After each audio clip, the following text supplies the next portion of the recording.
I remember. How did you fall in? I didn't fall in. I was thrown in.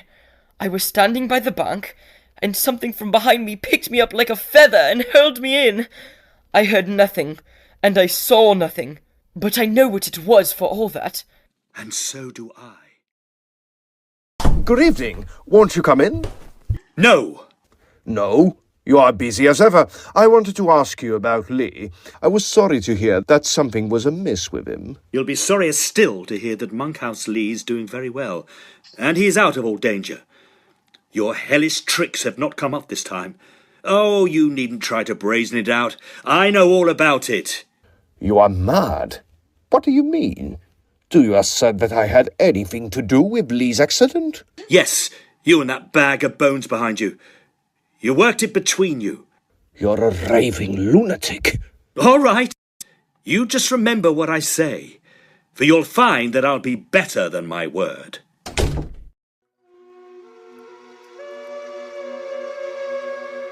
In front of him he could see the cosy red light of the windows glimmering through the foliage.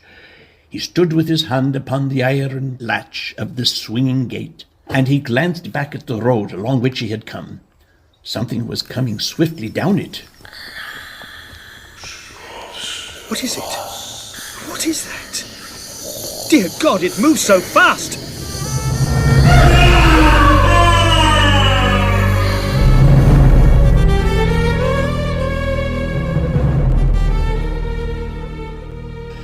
Lot 249 by Arthur Conan Doyle. Adapted for radio by Julia Warren. With Carl Bengston, Jonathan Brandt, William Foreman, Simon Gibbons, River Hawk, Camden Van Leeuwen, and Arnold Schmidt. It moved in the shadow of the hedge, silently and furtively, a dark, crouching figure dimly visible against the black background. Even as he gazed back at it, he had lessened its distance by 20 paces, and was fast closing upon him. Out of the darkness he had a glimpse of a scraggy neck, and of 2 eyes that will ever haunt him in his dreams. He turned, and with a cry of terror he ran for his life up the avenue. He was a famous runner, but never had he run as he ran that night. He could hear a swift, dry patter behind him, and could see as he threw back a glance that his horror was bounding like a tiger at his heels. Thank God the door was ajar. With a shriek he flung himself against the door, slammed and bolted it behind him, and sank half fainting onto the hall chair.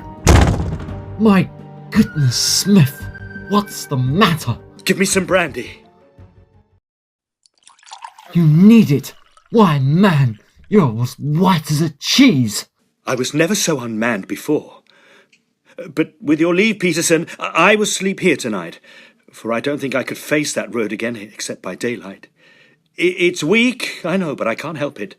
Of course you shall sleep here if you wish. I'll tell Mrs. Burney to make up the spare bed. Where are you off to now? Come up with me to the window that overlooks the door. I want you to see what I have seen. Oh, all seems quiet. Well, really, Smith, it is well that I know you to be an abstemious man.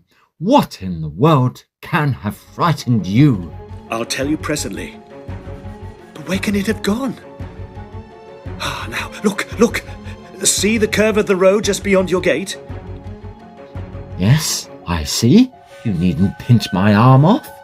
I saw someone pass. I should say a man. Rather thin, apparently, and tall. Very tall. But what of him? And what of yourself? You are still shaking like an aspen leaf. I have been within hand grip of the devil, that's all. But come down to your study and I shall tell you the whole story. It is monstrous and incredible, but it is true.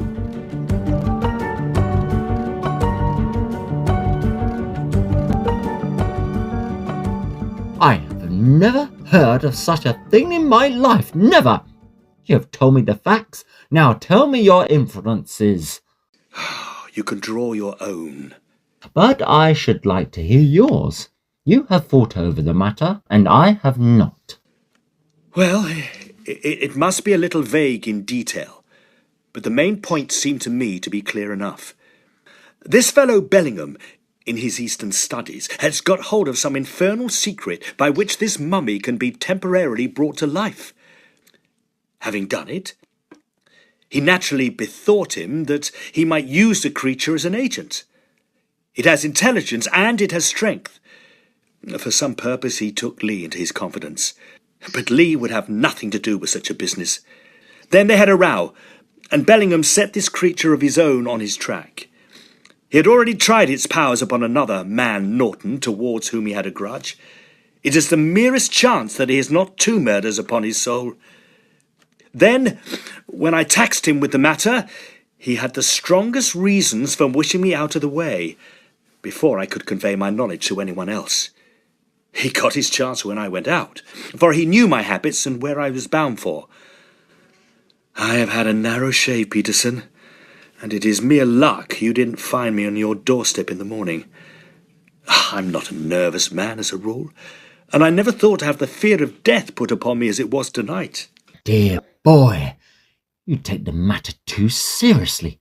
Your nerves are out of order with your work, and you make too much of it. How could such a thing as this stride about the streets of Oxford, even at night, without being seen? It has been seen. There is quite a scare in the town about an escaped ape, as they imagine the creature to be. It is the talk of the place. Well, it's a striking chain of events. And yet, my dear fellow, you must allow each incident in itself is capable of more natural explanation.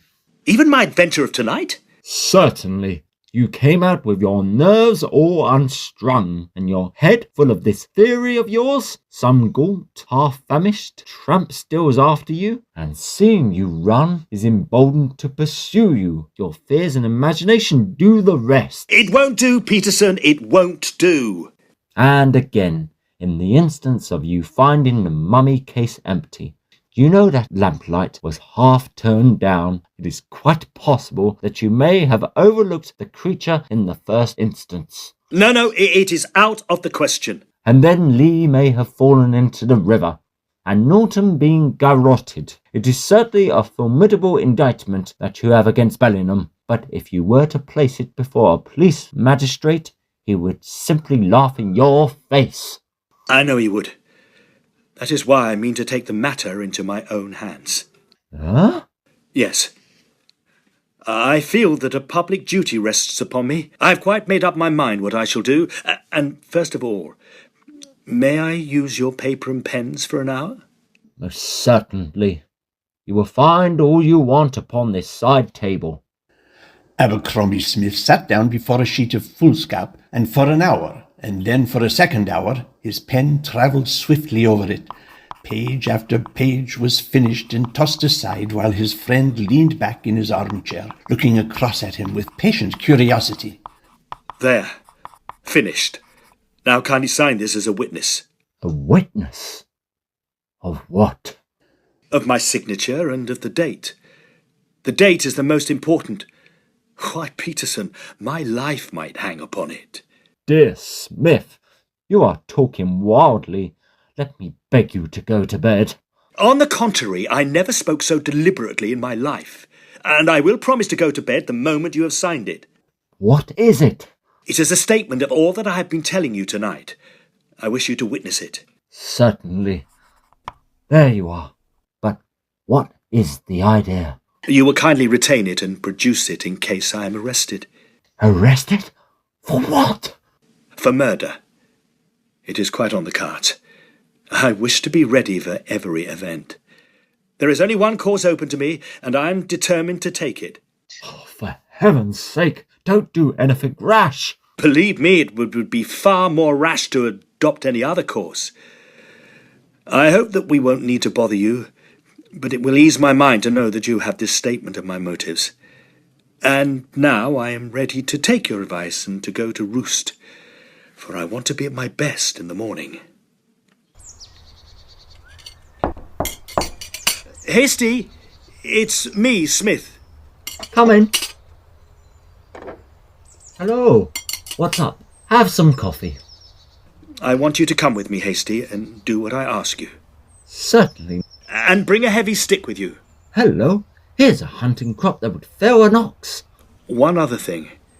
You have a box of amputating knives. Give me the longest of them. There you are.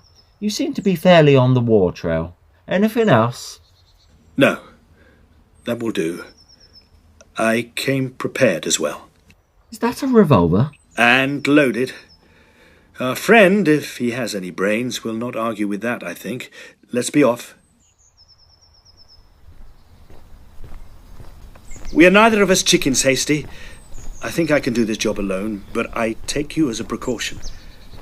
I'm going to have a little talk with Bellingham. If I have only him to deal with, I won't, of course, need you. If I shout, however, up you come and lam out with your whip as hard as you can lick. Do you understand? All right. I'll come if I hear you bellow. Stay here, then. I may be a little time, but don't budge until I come down. I'm a fixture.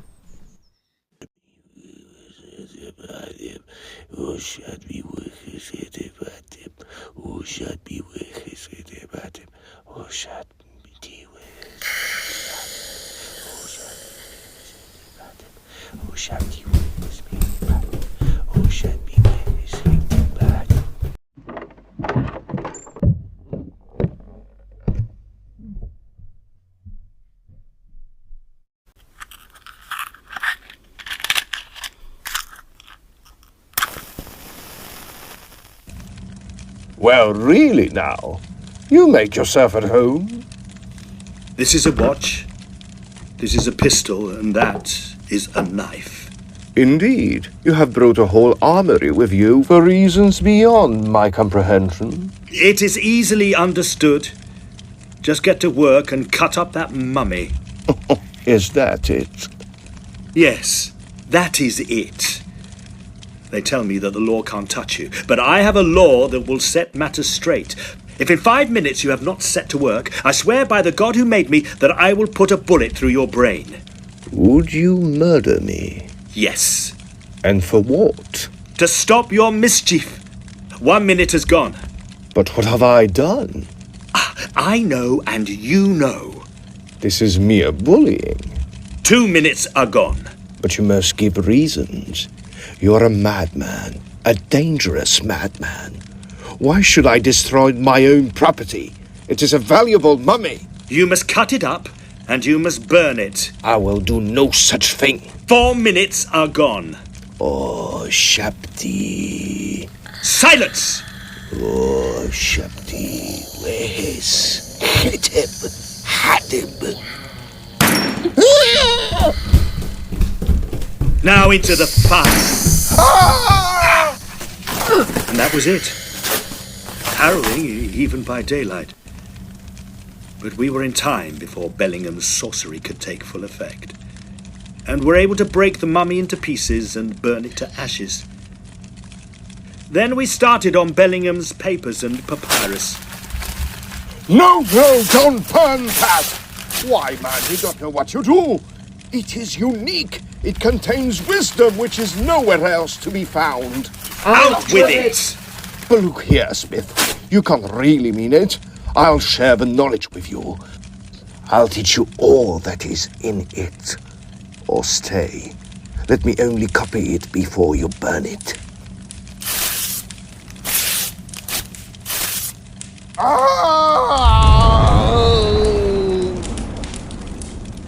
In a quarter of an hour, a few charred and brittle sticks were all that was left of lot number 249. I held him at gunpoint as Hasty unlocked the drawer that held the papyrus and threw it into the fire. Bellingham screamed and grabbed at it, but Hasty pushed him back and I stood over it until it was reduced to a formless grey ash. No! No! No! No!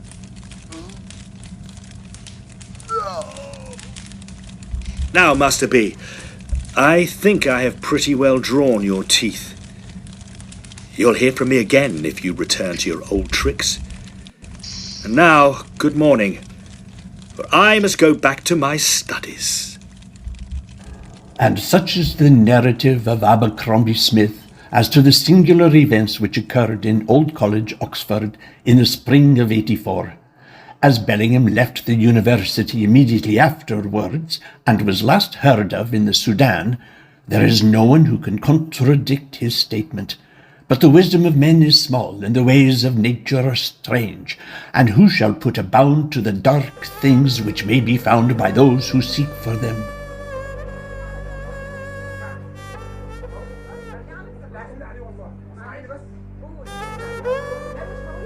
What is it? They have found something, Professor. Come, quickly. Did you hear that, Bellingham? Let us go see. At once, Professor.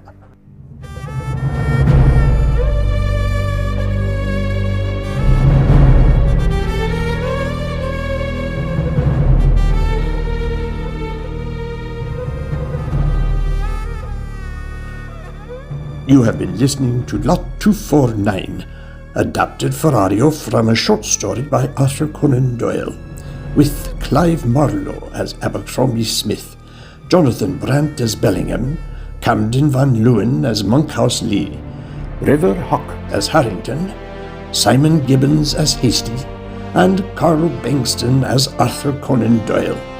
Other parts were performed by members of the cast.